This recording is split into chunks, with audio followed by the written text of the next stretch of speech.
The green dial glowed like a heartbeat in the basement dark, and through the static, I heard my wife say my name the way you'd say a problem that needed solving. I'd come down for the weather. Power'd been out 2 hours, wind screaming off the White Mountains, and I remembered Grandpa's old Heath kit still ran on battery. Hadn't touched it in years. Kept it for sentiment, his fingerprints worn into the dial, his call sign still on the sticker, W1HNP, Henry Nathaniel Prescott. I turned it on, scanned the frequencies. Static, more static, then 7. 200 cleared, and there she was. He has no idea we've been planning this for months, her voice calm, rehearsed, like she'd said it before. The storm is perfect. No one can reach us. A man answered, smooth, patient. You're sure you can go through with it? I have to. It's the only way we get everything. My breath fogged in the cold. The green glow lit my hands, shaking now, gripping the edge of the workbench. Baby. She called him baby. 32 years in the ground, and Grandpa's still got my back. She's been in my bed 3 years, and she's measuring me for a box. I'd spent 30 years fixing power lines in storms worse than this. Never once thought the thing that'd kill me was waiting upstairs with a cup of tea. I didn't move. Couldn't. The static came back, swallowed her voice.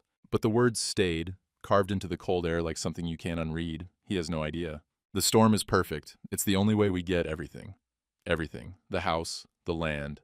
The policy I'd updated last year because she said it made sense, because she worried about me, because what if something happened and I left her with nothing?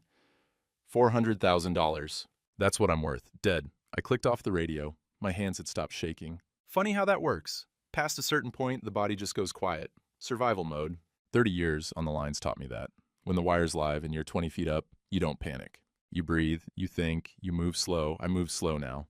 Up the stairs, one hand on the rail. The basement door opened into the kitchen, and there she was, Meredith, standing at the stove, stirring something in a pot. Soup. Smelled like the chicken soup she made last winter when I had the flu. Honey? She turned, smiled. That smile. Power's still out. You okay down there? I watched her face. Looked for the seams, the places where the mask didn't quite fit. Nothing. Smooth as glass. Just checking Grandpa's old radio, I said. Batteries are shot. That old thing. She shook her head, fond. You and your projects. I sat down at the kitchen table. She brought me a bowl. Steam rising, spoon beside it, the same way she'd done it 100 times. Eat, she said. Keep your strength up. I ate. Every spoonful was an act. Every thank you was survival. I watched her move around the kitchen, wiping the counter, checking the wood stove, humming something I didn't recognize. 3 years of this. 3 years of dinners and mornings. And her head on my shoulder watching TV. 3 years of thinking I'd gotten lucky, thinking the loneliness was over. How long, Meredith? How long have you been running the clock? After dinner, I told her I needed to check the generator shed. She nodded. Didn't ask why. Why would she? I was the handyman, the fixer, the man who kept things running.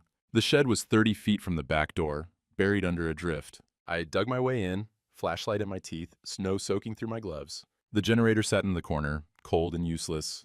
No gas, my fault. I'd meant to fill it before the storm. But that's not what I was looking for. The carbon monoxide detector used to hang on the wall by the door. I'd installed it myself 5 years ago, back when Ellen was still alive, back when the house was still a home. It wasn't on the wall anymore. I found it behind the paint cans. Not unplugged. Removed. Wires cut clean. Deliberate. I sat down on an overturned bucket. The cold came up through my boots, through my bones. The wind screamed outside, and I thought about Ellen, how she died, slow, with me holding her hand.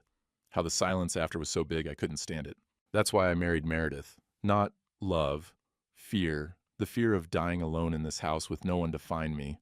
And now here I was, about to die in this house, with someone who'd make sure no one asked questions. I put the detector back where I found it, walked back through the snow, stamped my boots on the porch. She was waiting in this kitchen. Everything okay? Generator's dead, I said. We'll have to wait it out. And we'll be fine. She touched my arm. We've got the wood stove. Got each other. I looked at her hand on my sleeve. Soft, warm. The same hand that cut those wires. Yeah, I said. We'll be fine. That night, I lay beside her in the dark. She fell asleep fast. Why wouldn't she? She had nothing to worry about. The plan was working. The storm was doing its job. By morning, maybe the next night, I'd drift off and not wake up. Carbon monoxide. Silent, painless. The confused old widower who forgot to check his detector. Perfect crime. Perfect victim. I stared at the ceiling, listened to her breathe. Good soup, I thought. I meant it the way a man means anything when he's eating across from his own death. Funny thing about lying to someone you sleep next to, you realize how many little truths you used to tell. Without thinking, now every word's a calculation. Morning came gray and slow. The storm had settled into a steady howl, the kind that says, "I'm not done with you yet." Snow piled against the windows, halfway up the glass. No plow would touch our road today. Maybe not tomorrow either. Meredith made coffee on the wood stove.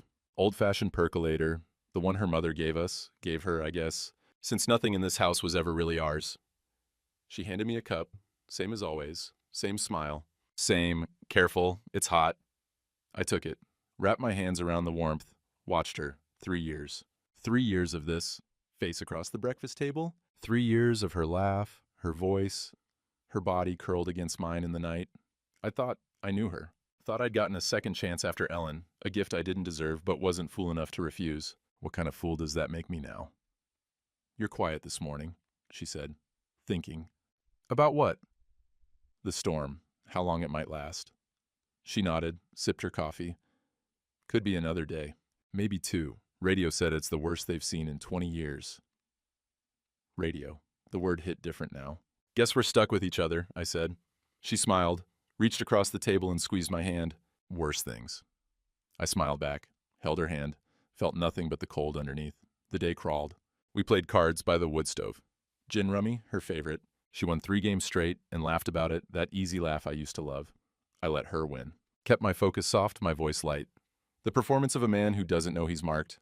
But my mind was working. The radio, the tape deck. Grandpa used it for CW practice back in the day. Morse code, logging contacts, that kind of thing. The deck still worked. I'd tested it last spring, out of nostalgia more than anything. If she called Dean again, and she'd have to, they'd need to coordinate, I could record it. Evidence. Proof. Something that would survive. Even if I didn't. Mid-afternoon, she went upstairs to rest. "Headache," she said. "The pressure, probably. Or you need to make a call." I gave her 10 minutes. Then I went down to the basement. The cold hit me like a wall. My breath fogged as I crossed to the workbench, to Grandpa's radio, to the green dial that had showed me the truth. I found the tape deck, found a blank cassette in the drawer, Maxell UR90, the kind Grandpa bought in bulk, loaded it, set the recorder to voice activated. Frequency 7.200, static, waiting. I pulled up a stool and sat in the dark. The only light that green glow, the only sound that hiss and crackle. The cold seeped through my clothes, my skin, my bones. I didn't care. 32 years in the ground, and he's still got my back. I thought about Grandpa then. Henry Nathaniel Prescott, Navy radio man, World War II, taught me everything about these machines when I was 12 years old, sitting right here in this basement, his big hands guiding mine across the dials. Frequency's just a number, Walter. The message is what matters.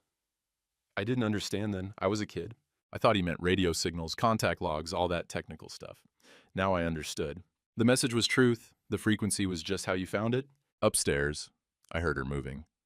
Footsteps across the bedroom floor, then the creak of the hallway. Coming down. I clicked off the radio, pocketed the cassette, the blank one, not loaded yet. By the time she appeared at the top of the basement stairs, I was standing at the workbench, fiddling with an old multimeter like I'd been testing batteries. "Walt?" Her voice floated down. "What are you doing?" "Just tinkering." I held up the multimeter. "Seeing if any of these old batteries got juice left?" She stood there a moment, silhouetted against the gray light from the kitchen. I couldn't see her face, couldn't read her expression. "You in that basement," she said. "You'd live down there if I let you." Keeps me out of trouble." A pause. Then, "Dinner in an hour. I'm making that stew you like." It sounds good." She disappeared. I waited until I heard her back in the kitchen. Pots clanking, water running. Then, I loaded the real cassette, the one I'd labeled with a small X, in the corner, and set the recorder again. "Come on, Meredith. Call your boyfriend. Tell him how well it's going." But the radio stayed silent. Just static, just waiting. I went back upstairs at dusk. The house had gotten dark. The only light from the wood stove, and a few candles she'd set on the counter, looked almost romantic if you didn't know better, like something out of a movie where the couple falls in love during a snowstorm. Some movie this turned out to be. Dinner was quiet. The stew was good. Beef, potatoes, carrots, the kind of thing that sticks to your ribs. I ate 2 bowls. She watched me eat, pleased. "You've got your appetite back," she said.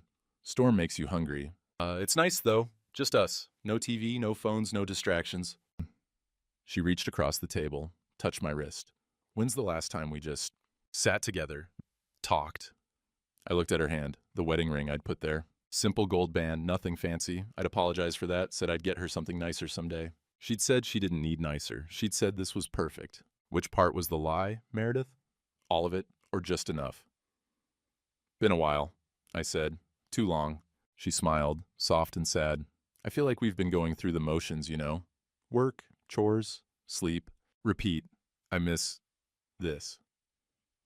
For a second, just a second, I almost believed her. The performance was that good. Or maybe part of her meant it. Maybe somewhere under all those calculations there was a woman who'd once wanted something real. Didn't matter, not anymore. Yeah, I said. I miss it too. After dinner, we sat by the wood stove. She leaned against me, head on my shoulder, the way she'd done 100 times before. I put my arm around her, felt her breathe. 3 years of this, and I never saw it coming. No, that wasn't true. I'd seen things, small things. The way she asked about the life insurance, casual but specific. The way she'd suggested I see a doctor about my forgetfulness. Forgetfulness I didn't have, not really. Just the normal stuff that comes with 61 years on the planet. The way she'd pulled back in bed these last few months. Always tired, always a headache, always tomorrow. Honey, I'd seen it. I just hadn't wanted to look. Because looking meant admitting I'd married a stranger. Meant admitting I'd been so scared of the silence that I'd filled it with the first warm body willing to stay. Meant admitting that Ellen's death had broken something in me that I'd tried to fix with the wrong kind of medicine. That's on me. That part's on me. She fell asleep against my shoulder. I sat there in the dark, the fire crackling low, the wind moaning outside. Didn't move, didn't wake her. Just sat there, thinking about the radio downstairs, the tape waiting to roll, the evidence I'd need to survive this, and my grandfather's voice, somewhere in the back of my head, steady as it always was. Still here, Walter, still listening. I looked down at Meredith's face, peaceful, almost innocent in sleep. She said goodnight the same way she always did. I said it back. Grandpa always said the radio could reach anywhere, if you knew how to listen. Took me 50 years to understand he wasn't just talking about frequencies. Day 2, storm still howling, but lighter now, the kind of howl that says, almost done, but not yet. Snow had stopped falling sometime in the night. The drifts sat heavy against the house, 4 feet deep in places, sealing us in like a tomb. Meredith slept late. I didn't. I lay there in the gray dawn light, listening to her breathe, watching the ceiling, running the numbers. 2 days snowed in, maybe 3. No phone, no power, no way out. If she was going to move on me, it'd be soon. Tonight. Tomorrow night at the latest. Before the plows came. Before anyone could reach us. I needed that recording. I needed proof. At 7, I slipped out of bed. She stirred but didn't wake. I pulled on my clothes in the hallway, quiet as I could manage, and went downstairs. The basement was colder than yesterday. My breath came out in thick clouds as I crossed to the workbench. The radio sat there waiting, that green dial dark, patient. I flipped it on. The glow came up soft, familiar, like a hand on my shoulder. Morning, Grandpa. I checked the tape. Still loaded, still ready, voice activated, so it'd only roll when someone spoke on 700. I sat down on the stool, wrapped my arms around myself against the cold, and waited. Static. Long minutes of nothing but hiss and crackle. Then at 7:23 by my watch, the static cleared. Dean, you there? My chest locked up, her voice. Close. Intimate. She must have been using a handheld unit. Something small she could hide. I'd never seen it. Never thought to look. I'm here. His voice, calm as ever. How's it going? Fine. He doesn't suspect anything. Went to bed early, slept like a log. A pause. I checked the basement this morning while he was still out. The detector's still where I put it. And she checked.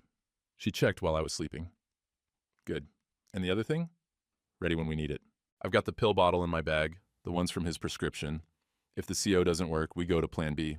Overdose. Depression, after his wife died. Never really recovered. The storm pushed him over the edge. She laughed, soft and cold. It writes itself. My hands gripped the edge of the workbench. The tape rolled, silent, catching every word. You're sure you can do this? Dean's voice, not concerned, testing, like he wanted to hear her say it again. I told you. I have to. It's the only way we get everything. The house, the land, the insurance. 400,000, Dean. Plus whatever the property's worth. We're talking 800,000 total. Enough to disappear, start over. Together. Together. A pause. I could hear her breathing on the frequency, soft and steady. I love you, Dean said. I know. The static came back. They were done. I sat there, in the cold, the tape still rolling on dead air, and I thought about that phrase, I love you. I know, not I love you too, just I know. Like it was a fact she'd noted, filed away. Useful but not essential. That's what I was to her. Useful. A means to an end. I rewound the tape, played it back low volume, just to make sure. Her voice came through clear as church bells. Every word, every plan, every cold calculation. Grandpa, you beautiful bastard. You saved my life. I ejected the tape, held it in my palm. Small thing, plastic and magnetic ribbon, the kind of technology people threw away years ago. But right now, in this basement, in this storm, it was everything. Evidence. Proof. My ticket out of the grave she'd been digging. I labeled it with a second XX now, so I'd know it was the real one, and hid it in the ash box of the old coal stove. She never touched that thing, said it was dirty, said it reminded her of poverty, of the house she grew up in before her mother clawed them out of nothing. Funny, the things that disgust you, the things you can't bring yourself to touch. I went back upstairs. She was in the kitchen, making eggs. Morning, sleepyhead. She smiled over her shoulder. You were up early. Couldn't sleep. Storm noise. Poor thing. She slid a plate in front of me. Scrambled eggs, toast, the last of the bacon. Eat up. You need your strength. Yeah, I do. I ate. Watched her. Thought about the tape in the ash box, the proof of her voice planning my death. I got my own plan now. After breakfast, she went upstairs to shower. Bucket of water heated on the wood stove, the old-fashioned way. I had maybe 15 minutes. I moved fast. Her laptop sat on the desk in the spare room she used as an office. Password protected. No way I'd crack it. But beside it, half hidden under a stack of bills, was a spiral notebook. The kind she used for lists, budgets, the household stuff she said she liked to keep track of. I opened it. The first pages were normal. Grocery lists, phone numbers, a reminder to call the dentist. But further back, maybe 20, 30 pages in, the handwriting changed. Tighter, more deliberate. Policy 7734228A. Death benefit $400,000. Beneficiary Meredith A. Prescott. Waiting period 6 months. Cleared 11/15. Property value estimate $350,000, $400,000. Check county assessor. Timeline winter. Storm preferred. No witnesses. Natural causes. I turned the page. More notes. Logistics. A checklist. CO detector. Remove. Done. Prescription refill. Get extra. Done. Handheld radio. Freak 7. 200. Backup comm. D. Insurance contact. Policy research. D. Dean. Dean Haskell. I didn't know the last name until I saw it there, written in her neat hand like it was nothing, like planning a murder was just another item on the to-do list. I kept reading. The pages went back months. Months. Notes about my confusion, my memory problems I didn't have, documented like they were real, a script for the story she'd tell after. He'd been struggling since his first wife passed, never really recovered. I tried to help, but he just slipped away. Then I found the older pages. Different ink, older paper, notes from before we married. First husband, Tom Cole, gambling debt, $47,000. Life insurance, $50,000. Net after funeral, $3,000. Lost house 2019, stayed with sister 6 months. Swore, never again, never powerless again. I stared at those words, read them twice, 3 times. Never powerless again. Something shifted in my chest. Not sympathy, no, that ship had sailed. But recognition. I knew what powerlessness felt like. I'd felt it watching Ellen die, felt it in the silence after, felt it every night I lay alone in this house, wondering if anyone would find me if I went in my sleep. Meredith hadn't started as a predator. She'd been made into one. Debt, loss, desperation, the same forces that had driven me to marry too fast, to fill the silence with the wrong voice. We weren't so different, her and me, just different sides of the same broken coin. Doesn't excuse it, doesn't come close, but I understand it. The fear of being left with nothing, the things it makes you do. I put the notebook back exactly where I'd found it.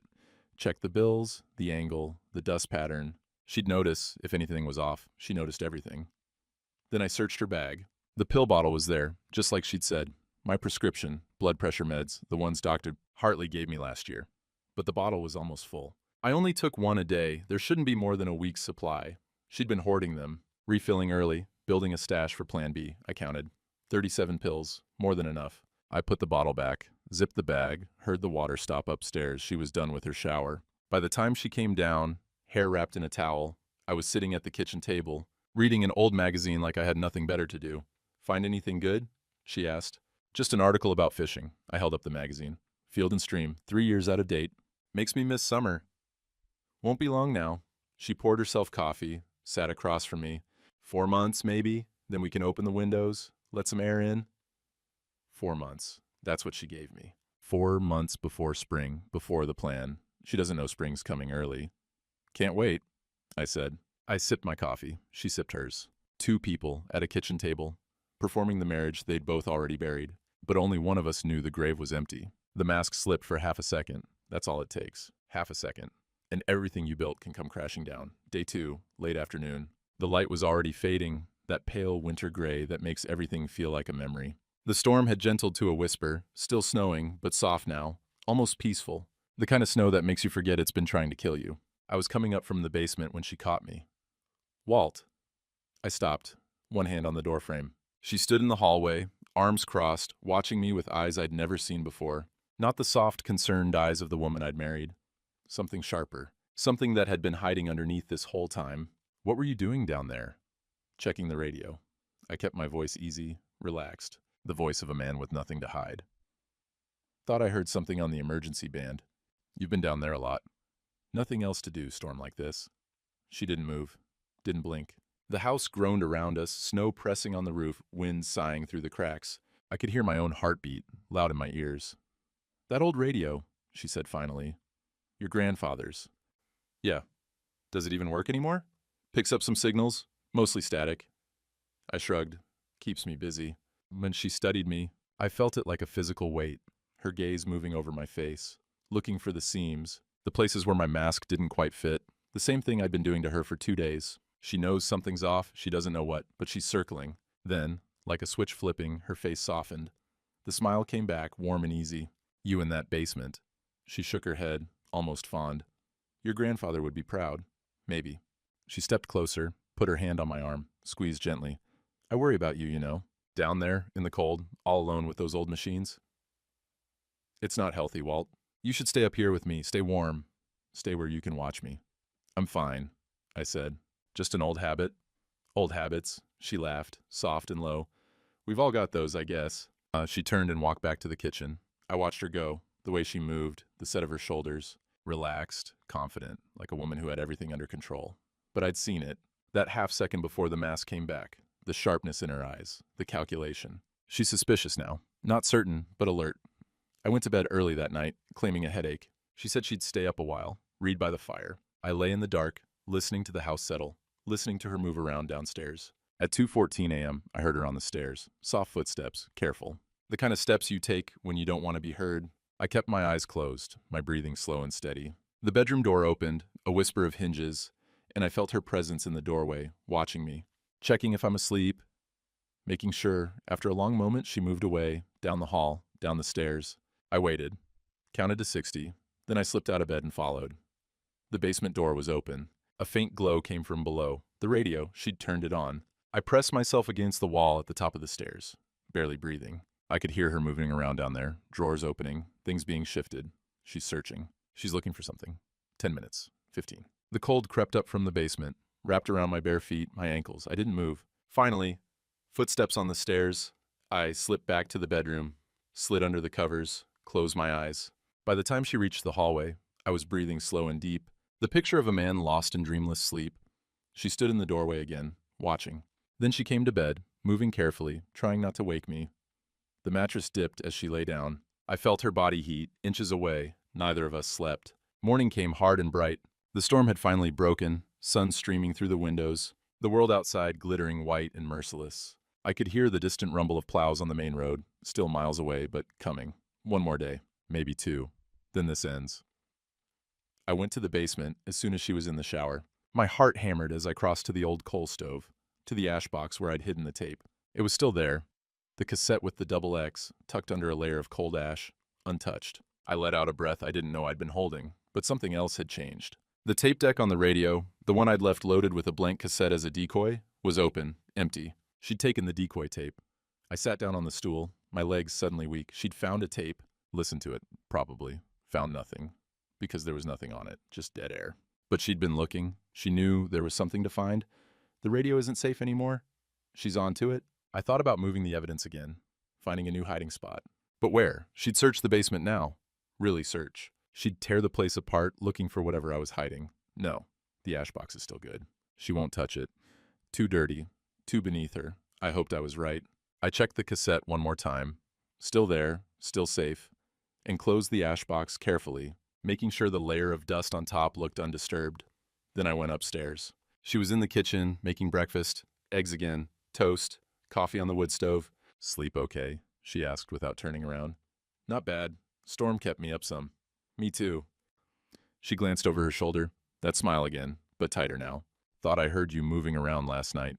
She knows I followed her, or she suspects. "Bathroom," I said. "Getting old. Can't make it through the night like I used to." She turned back to the eggs. "Getting old. Isn't that the truth?" We ate in silence. The sun blazed through the windows, almost warm now, the snow already starting to drip from the eaves. The world was thawing. Time was running out for both of us. After breakfast, I checked my flashlight. Clicked it on, clicked it off, on, off, light's good. But the words didn't comfort me like they used to. The gesture felt different now. Not habit, not reassurance, anxiety. The need to control something, anything, when everything else was slipping away. She watched me from the doorway. "That flashlight," she said. "You're always checking it." "Old habit." "You said that yesterday, about the radio. Guess I've got a lot of old habits." She didn't smile, didn't move, just watched me with those sharp, calculating eyes. The real ones, not the soft ones she showed the world. "We all do," she said. "Don't we?" Then she turned and walked away, and I stood there in the cold morning light, holding a flashlight that suddenly felt like the only solid thing in the world. She knows. She doesn't know what, but she knows. The evidence was hidden, the tape was safe. But the ground had shifted underneath us, and we both felt it. Two people in a house full of lies, circling each other like animals in a cage. One more day, maybe two. Then the roads would clear, and only one of us would walk out of this house free. Monsters don't get born, they get made. Doesn't make them less dangerous. Just makes it harder to hate them the way you need to. Day 3. The storm had passed, leaving behind a world scraped clean and silent. Sun blazed off the snow so bright it hurt to look. The sky was that deep winter blue you only get after something violent, like the atmosphere itself was exhausted, wrung out, empty. I stood at the bedroom window, watching the light move across the fields. My father's fields, his father's before that. Prescott's had worked this land since 1923, 100 years of births and deaths, good harvests and bad, wars and depressions and everything in between. The house had seen it all, absorbed it into its bones. And now it had seen this. A man standing at his window, realizing his wife was going to kill him. How did I get here? I knew the answer. I'd known it since that first night in the basement, since the green glow and the static and her voice coming through like a knife.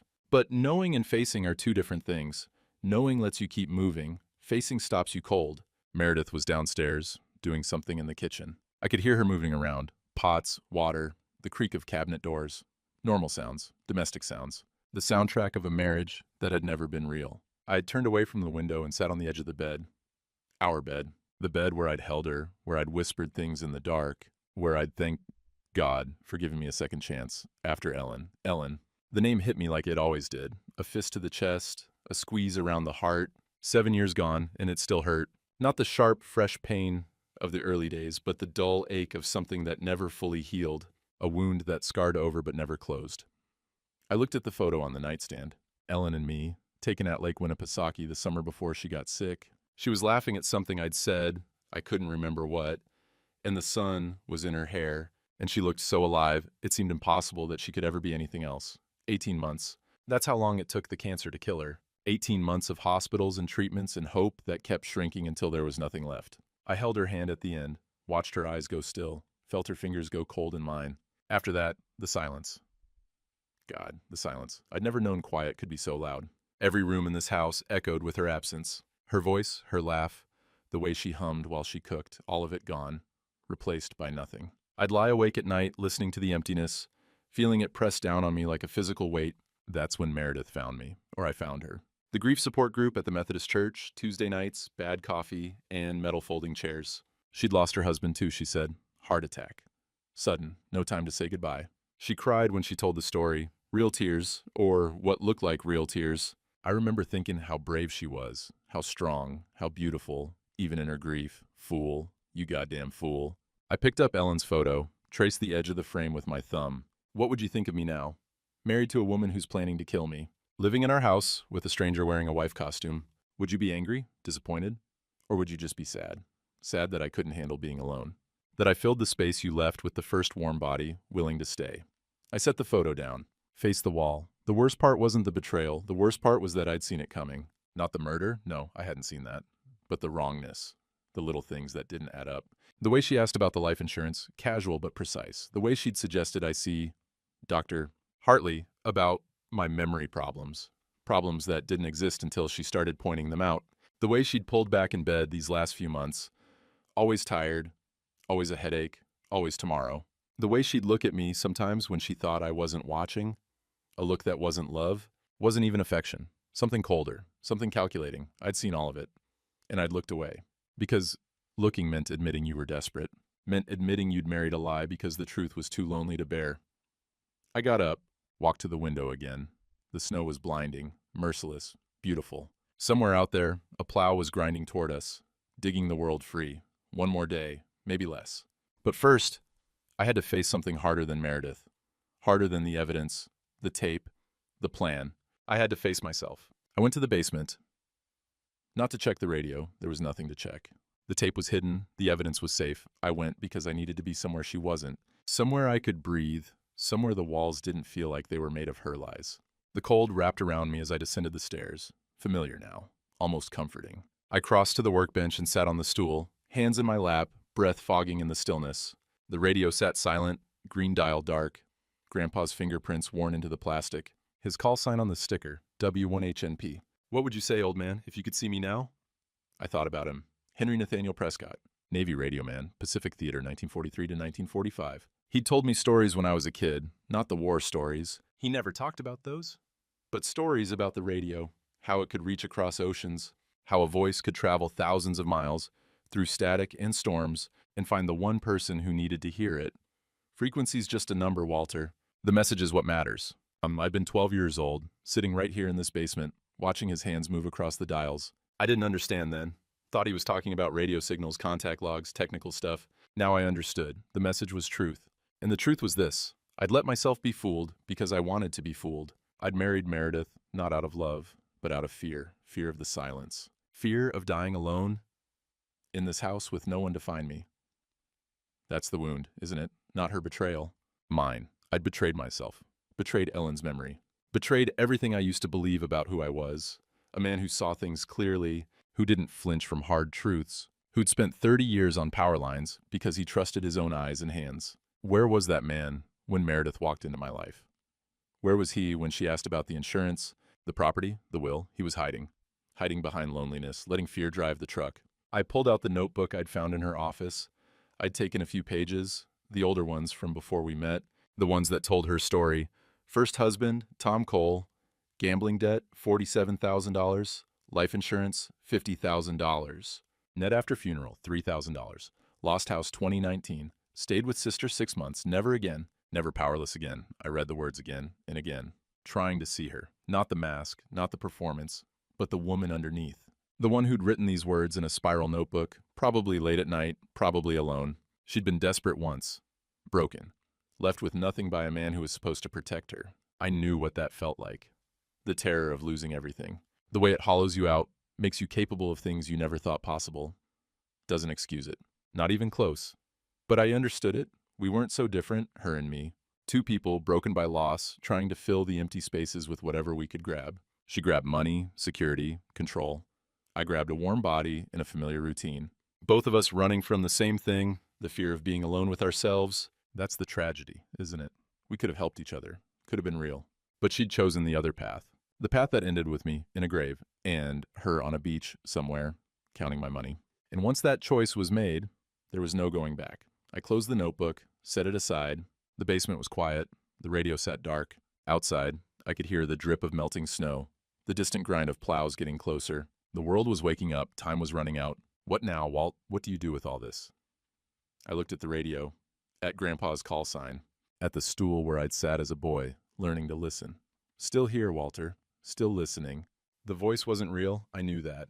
But I heard it anyway. Clear as the day he'd said it, 49 years ago, his hand on my shoulder, the green dial glowing between us. Still here. Something shifted in my chest. Not forgiveness. Not for her. Not for myself. Too early for that. Maybe too late. But something else. Clarity. The fog lifting, the ground settling under my feet. I'd made mistakes. Bad ones. But I was still here, still breathing, still capable of choosing what came next. And what came next wasn't revenge, wasn't rage, wasn't becoming the thing she'd tried to make me, a victim, a body, a line item on an insurance form. What came next was survival, on my terms, with my eyes open. I stood up, touched the radio once, just my fingertips on the cold metal, and turned away. Lights good. The words came unbidden, but this time they meant something different. Not anxiety, not the need to control.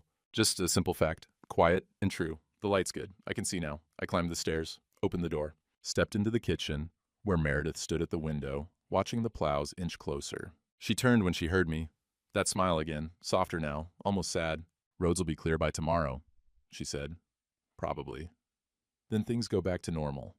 I looked at her. Really looked? Saw the mask, saw the calculation, saw the fear underneath, the fear that had made her what she was, a monster built from desperation, a predator who'd once been prey. Yeah, I said, back to normal. But we both knew nothing would ever be normal again. The only question was which one of us would be standing when the snow finally melted.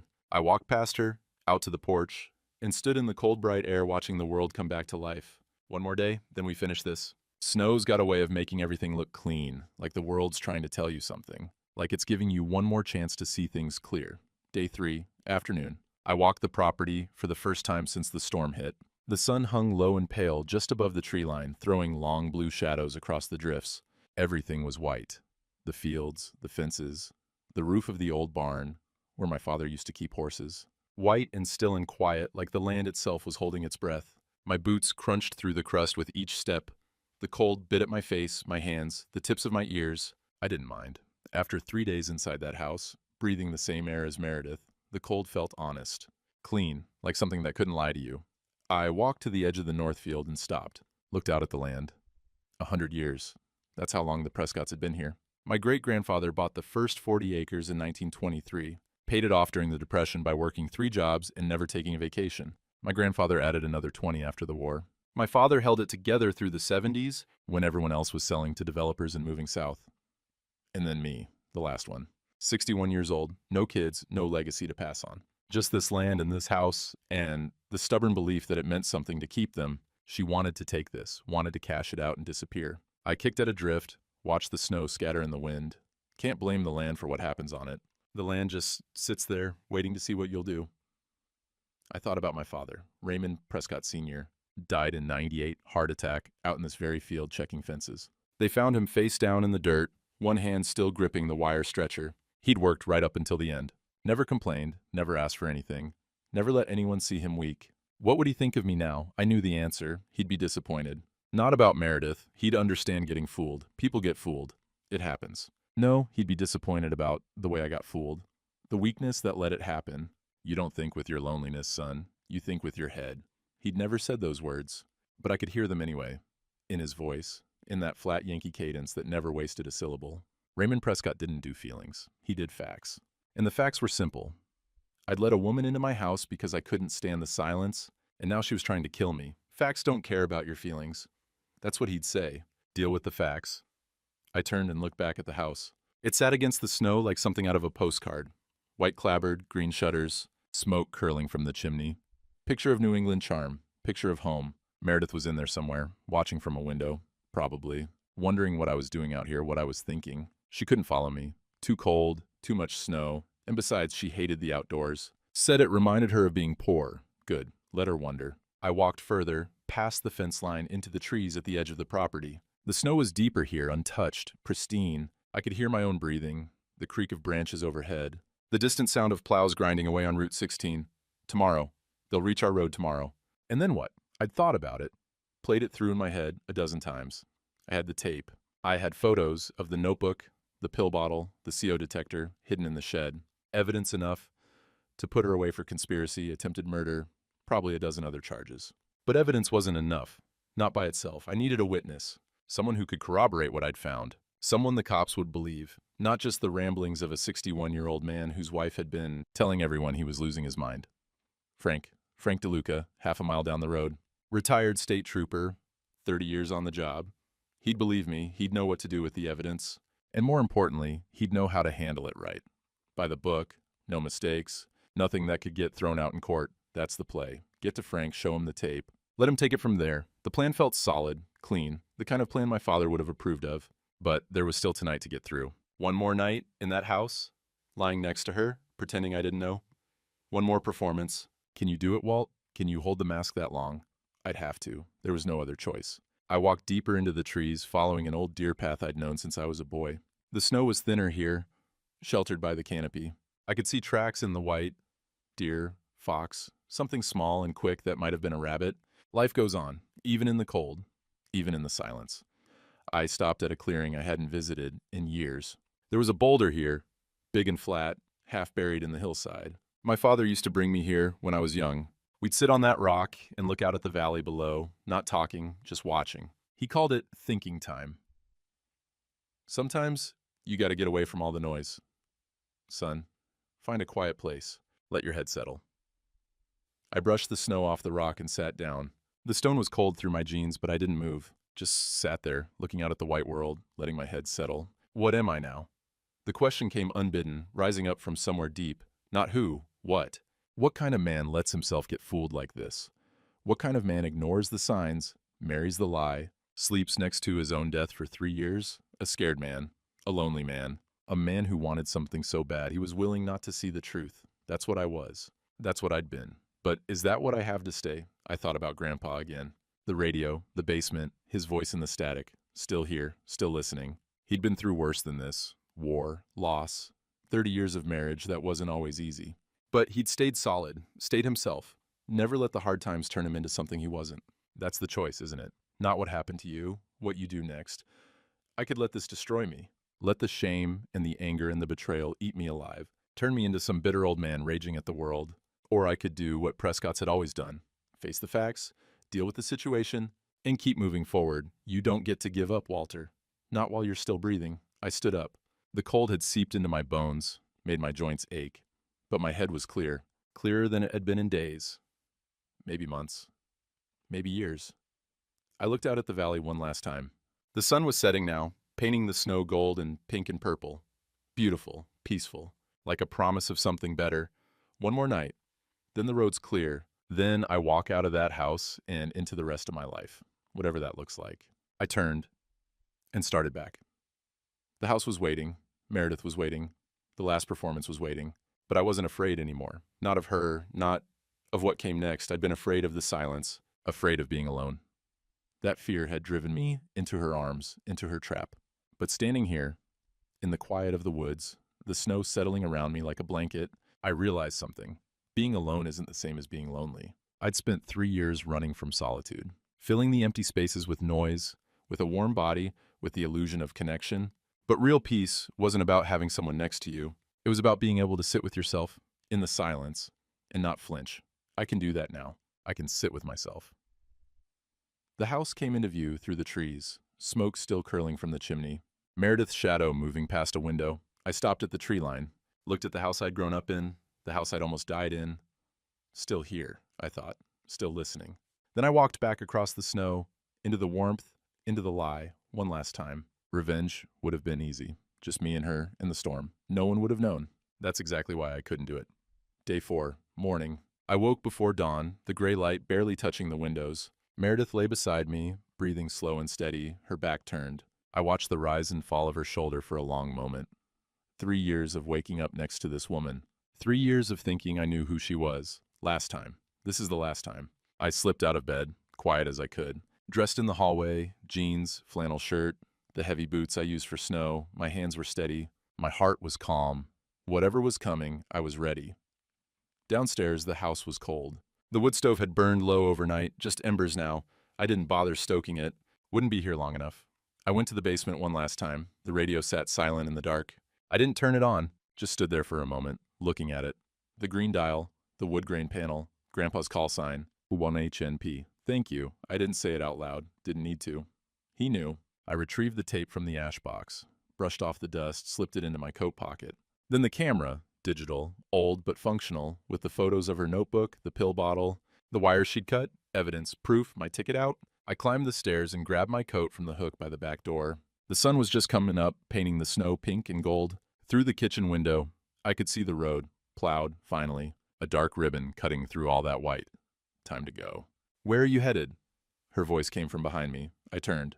Meredith stood in the doorway to the living room, wrapped in her robe, arms crossed. Her hair was mussed from sleep, her face soft in the early light. She looked almost innocent.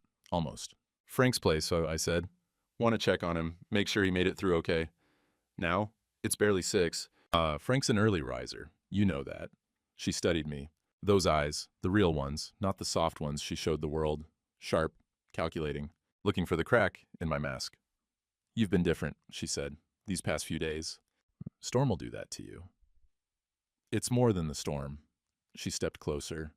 You've been distant, distracted, like you're somewhere else.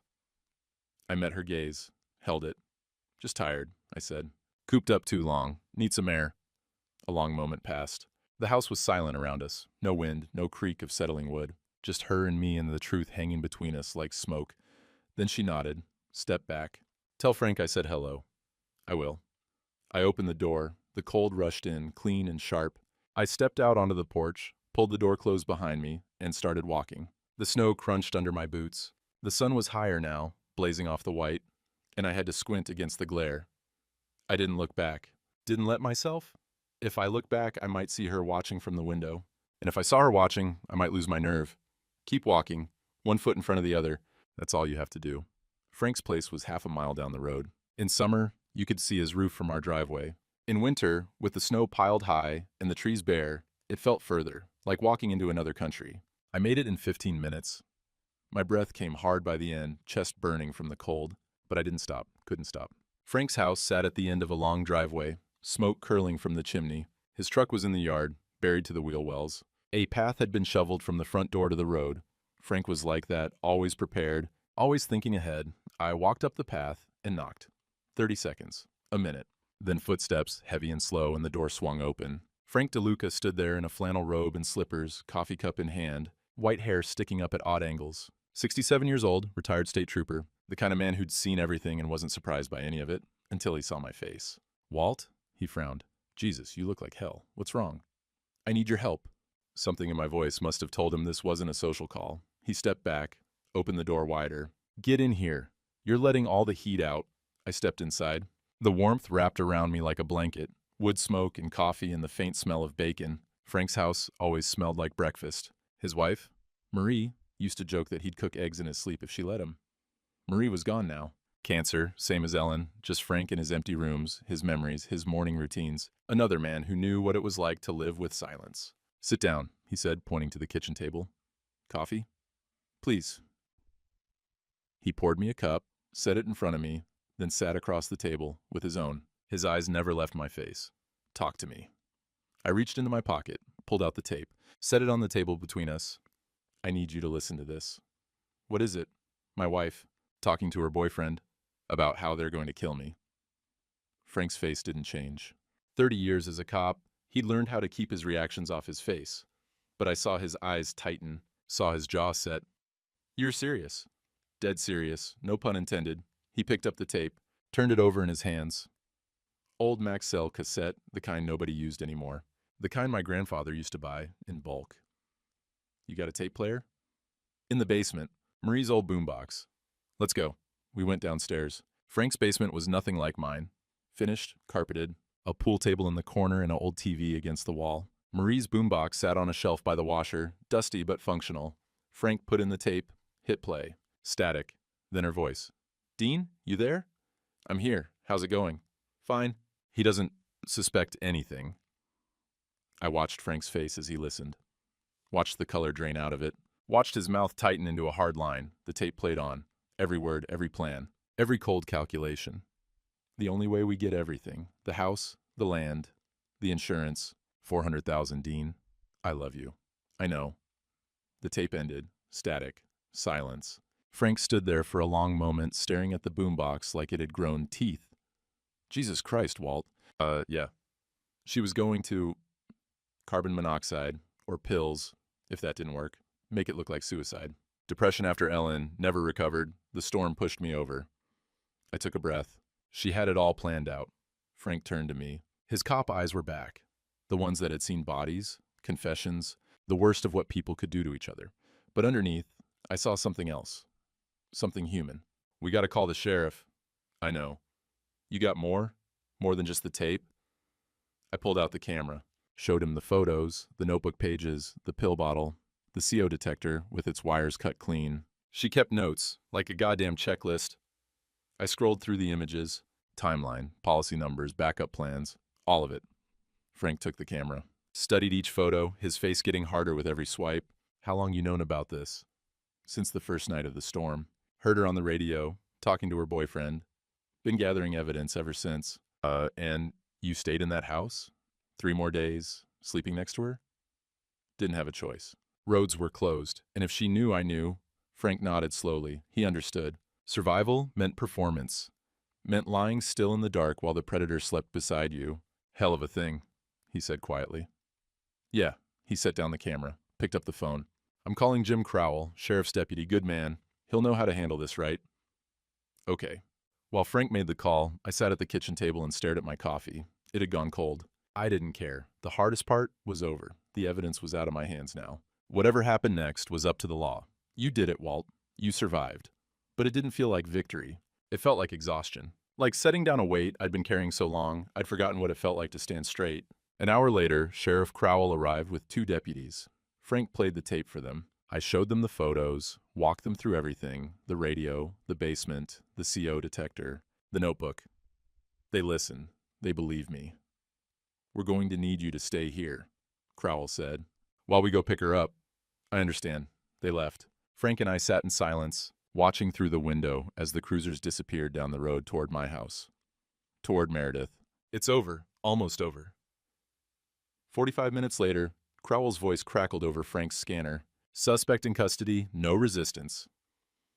I let out a breath I didn't know I'd been holding.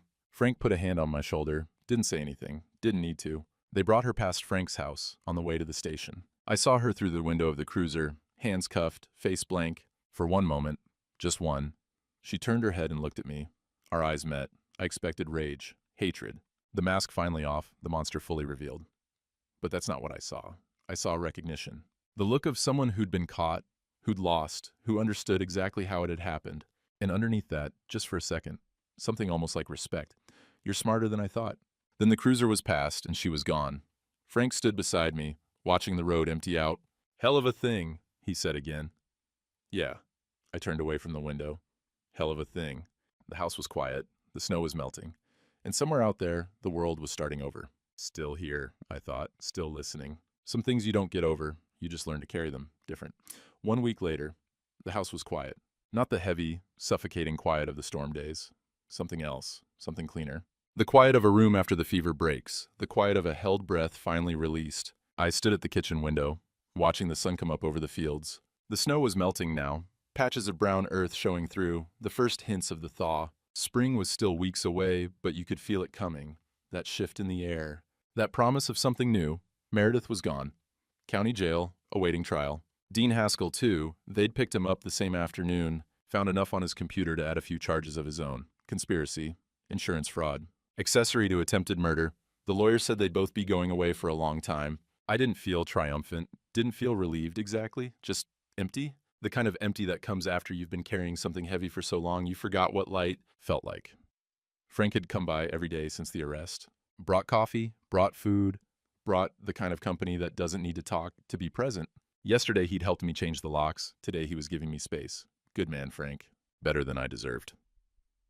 I poured myself a cup of coffee and walked through the house, room by room, like I was seeing it for the first time. The living room where we'd sat by the fire, her head on my shoulder. The bedroom where I'd lain awake, listening to her breathe. The spare room where she'd kept her notebook, her plans, her calculations. All of it felt different now. Not haunted, that wasn't the right word, just changed. Like the house had shed a skin and was waiting to see what came next. I stopped at the basement door. For a long moment, I just stood there, hand on the knob, heart steady. Then I went down. The cold was gentler now, not the bone-deep chill of the storm, just the cool of a space below ground.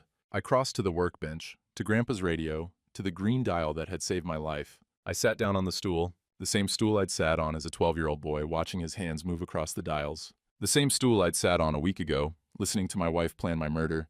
The radio was dark, silent, just an old machine, tubes and wires and plastic worn smooth by decades of use. I reached out and turned it on. The green dial glowed to life. Soft, warm, like a heartbeat in the dark.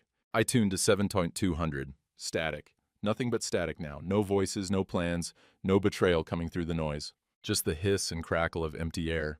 But in that emptiness, I heard something else. Not with my ears, deeper than that. A presence, a feeling. The sense of someone standing just behind me, hand on my shoulder, the way Grandpa used to do when I was learning the frequencies. Frequency's just a number, Walter. The message is what matters. I closed my eyes, let the static wash over me. The message. What was the message? I thought about Ellen, the love we'd had, the loss that had broken me open. I thought about Meredith, the trap I'd walked into, the fear that had driven me there.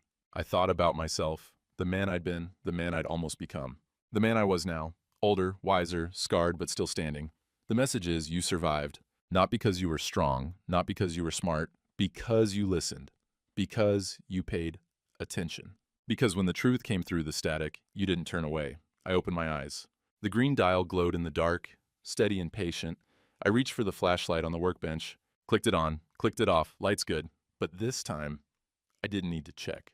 I wasn't anxious anymore, wasn't afraid. The light was good because I could see now, not just the room, but myself, who I was, what I'd done, what I'd survived. I set the flashlight down, stood up. The radio hummed softly behind me. I didn't turn it off. Let it run, let the static fill the basement, let the green glow keep its vigil. Still here. I thought, still listening. Not Grandpa's voice anymore. Mine. I climbed the stairs, opened the door, stepped into the kitchen, into the morning light. The sun was higher now, streaming through the windows, warming the old wood floors. I could hear birds outside, the first I'd heard since the storm. Chickadees, probably. They always came back first. I walked to the back door and stepped out onto the porch. The world stretched out before me, white and gold and brown, the snow retreating, the earth coming back to life. My father's fields, his father's before that. 100 years of Prescott's, holding on, enduring, passing it down. No one to pass it to now. Just me in this land and whatever time I had left. That's okay. That's enough. I took a deep breath. Cold air, clean air, the smell of thaw and wet earth and something green pushing up from underneath. Being alone isn't the same as being lonely. I knew that now. Loneliness is what happens when you're running from yourself. Solitude is what happens when you finally stop. I wasn't running anymore. The radio went silent upstairs. I'd left it on and the static had faded, the way it does when there's nothing left to say. But I could still hear him. Not her, not anymore. Just him, my grandfather, the man who'd taught me to listen. Still here? Still listening? I smiled. First time in weeks. Then I stepped off the porch and walked out into the morning, into the light, into whatever came next. The snow was melting, spring was coming, and I was still here,